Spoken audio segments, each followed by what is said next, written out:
And still on education, schools across the country reopened on Monday under tough measures including social distancing in class, wearing face masks and having hand-washing water points at designated areas.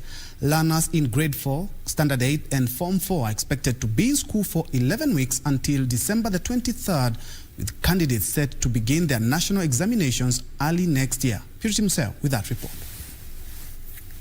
At Jamhuri Secondary School, hand-washing points in place and students having to wash their hands for at least 20 seconds before accessing the classes.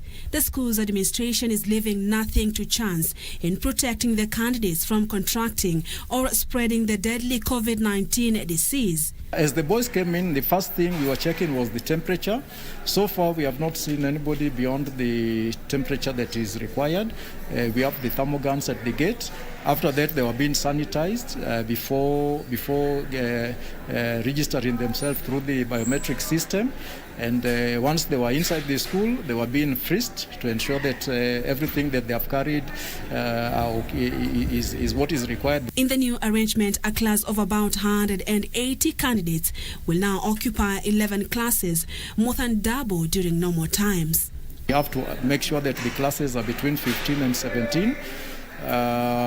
If another class comes, we can accommodate comfortably, but if 2 other classes or 3 come, it will definitely going to be a big task on us, okay, to ensure that the social distancing takes place.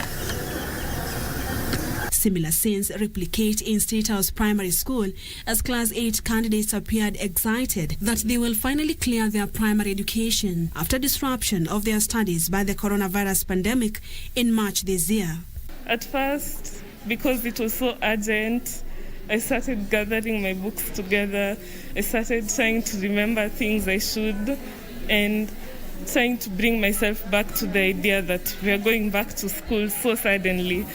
We started well off. It's a nice start because in every corner you can move and you see a water point, so you get encouraged that we are safe in school.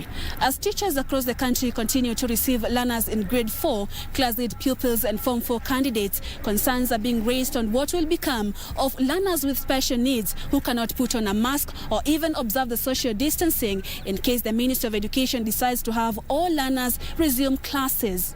At City Primary School, which houses learners with autism, teachers are worried on what will become of their students in case the Minister of Education decides to have all learners return to school in the first physical learning reopening of institutions.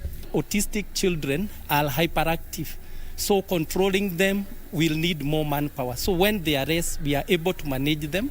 They cannot stay with the mask, they don't communicate, they have hyperactive behavior. Meanwhile, Kenya Union of Post-Primary Education Teachers, KUPPET, has lauded the move by the government to reopen schools, saying teachers were even ready for a second phased reopening. The most appropriate date for reopening should count from today up to the 14th day. Then the 15th day we can accept back, can take back to school the rest of the schools and the students.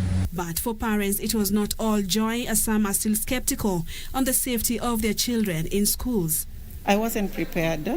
Of course, there's school fees, there's shopping, and being that it is at the middle of the month, we are not even financially prepared.